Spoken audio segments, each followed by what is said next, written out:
Hey everybody, HomeSliceHenry here, and in today's video we're going to be taking a look at a powerful climbing team in the Great League that also happens to triple hard counter TOXAPEX.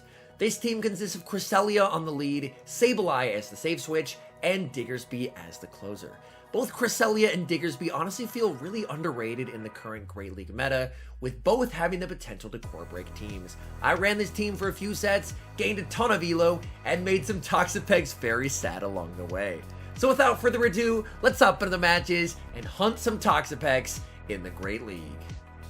Hopping to the first match, and our target has been acquired, Cresselia into TOXAPEX. I'm going to stay in this lead to start and fire off a Grass Knot to get some chip damage. Grass Knot doesn't do a lot of damage, but it is going to put it into a range where I can Earthquake it with DIGGERSBY later in the match. I'm going to farm up, wait for them to empty their energy, and then save switch into Sableye. They fire off the Sludge Wave. I'm going to bring in Sableye. They're actually staying in here.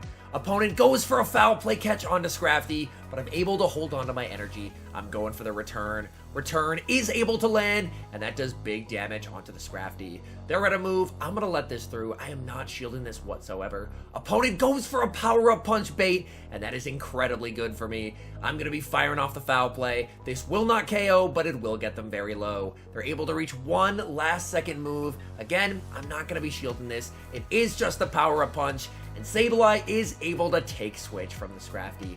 If the opponent brings back in the TOXAPEX, I'm going to farm up and try and make it to a return, but they bring in their own Sableye.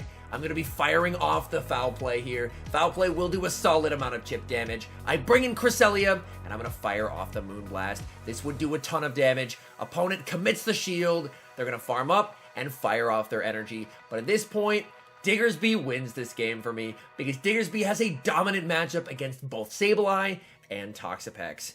I'm going to farm up. They're going to fire off some energy. That's perfectly fine by me. I will commit the shield because at this point, I have to start shielding something. So I am going to commit the shield. It's just a foul play. I fire off the Earthquake. That deals a massive amount of damage. They're going to fire off one final move. This is going to do more than a brine, but you know what? I don't have to shield it either way. They bring in the TOXAPEX. TOXAPEX goes for the brine. I still don't have to shield this.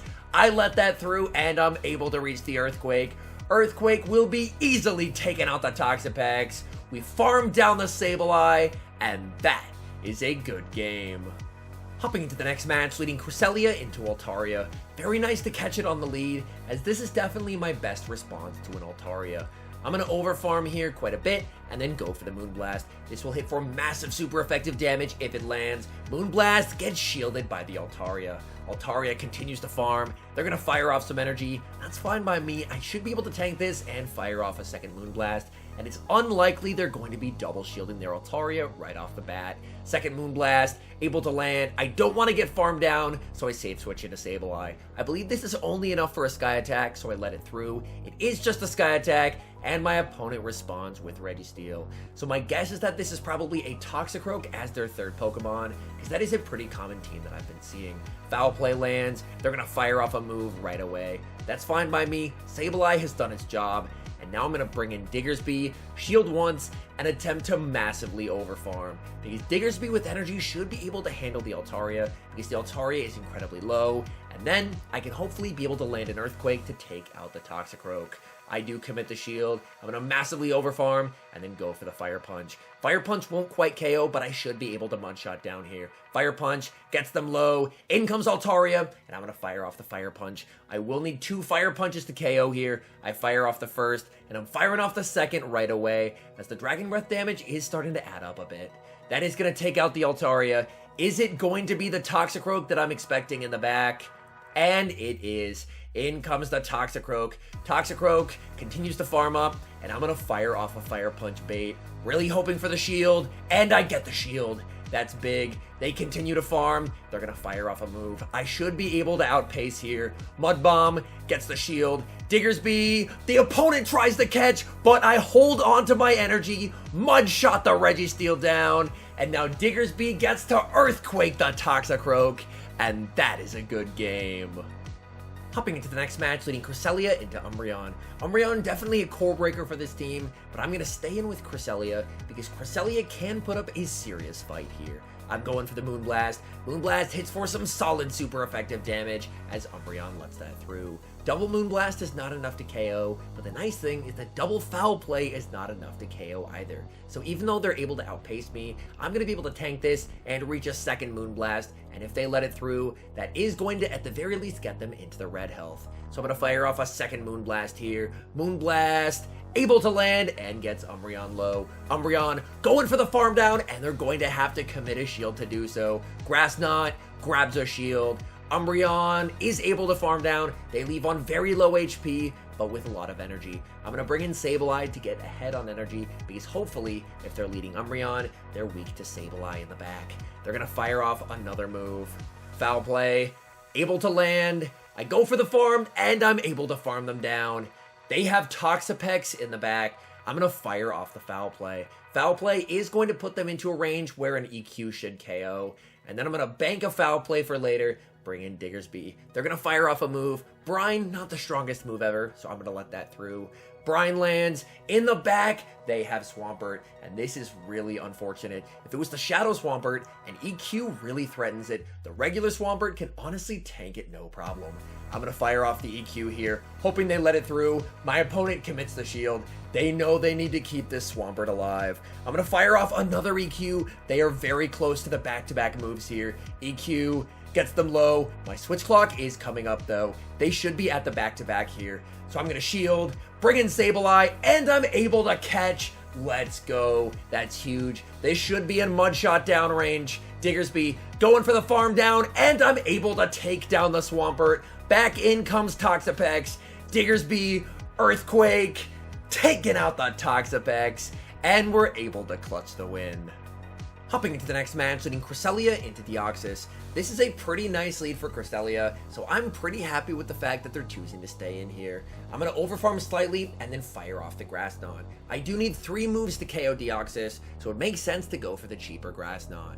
They're overfarming a ton, and they're finally going to fire off a move. My plan is to not commit a shield in this matchup. They're going to fire off Thunderbolts, that's perfectly fine. If they're willing to give up shields, that's fine by me. I'm more than happy with losing switch advantage, and then just getting an energy lead on one of my back 2 Pokemon.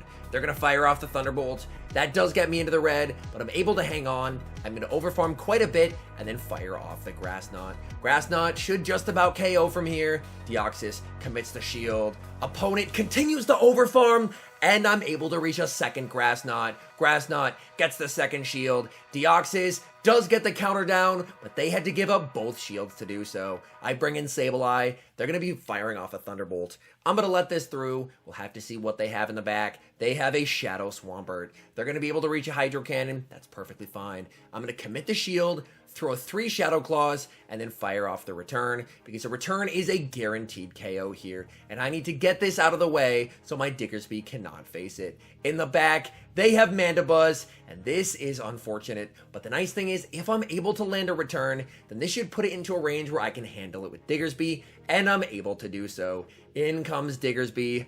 I now have to fire off a lot of Fire Punches at this Mandibuzz.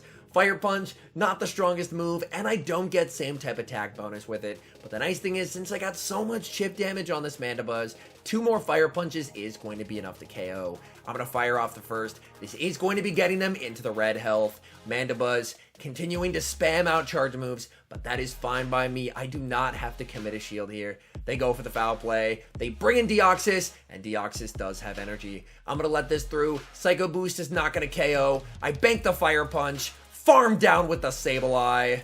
Opponent sees the writing on the wall and concedes the match. Hopping into the next match, sending Cresselia into Umbreon. Same game plan as before. I'm going to try and soft lose this lead, and then once Umbreon is out of the way, hopefully Sableye is going to be able to close in the end game. I fire off the Moonblast. Moonblast does quite a lot of damage. They continue to farm up, and they're going to fire off a Foul Play. Perfectly fine. I'm going to let this go. I don't really plan on committing a shield here. They continue to farm up. They're going to save switch into a Alolan Ninetales, and suddenly I get a sinking feeling. I'm pretty sure this is going to be Umbreon Double Charm, and if that's the case, my Sableye has absolutely nowhere to run. I am going to be committing the shield here, as Weather Ball would hit for some solid super effective damage. This is not Fire Punch range, so I'm actually going to go for the Earthquake. Earthquake is going to KO here if they let it through, and they do. They're going to let it through, and they're going to bring back in Umbreon. Umbreon does have stored energy, and they're going to start firing it off. Foul play is able to land. I'm going to farm up and go for the Fire Punch. The reason being, Fire Punch will put it into a range where Moonblast will KO. So I Fire Punch, bring in Cresselia, and then go for the Moonblast.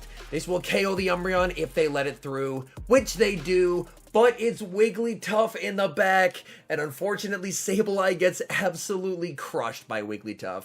I'm going for the Moonblast, hoping for the attack drop, but I do not get it. That is not good whatsoever. I'm going to be bringing in Diggersby, hoping against hope that I can get a shield with a Fire Punch. Maybe my opponent forgot where I was in terms of energy, and they did. I'm able to get the shield. I was able to get a little bit of chip damage. Is it going to be enough to where a return will KO? Come on, Sableye. Sableye, going for the return. Is it enough to save us? It is not, and we lose a heartbreaking game. Hopping into the next match, leading Cresselia into Trevenant. Terrible lead, so I'm going to immediately save switch into Sableye.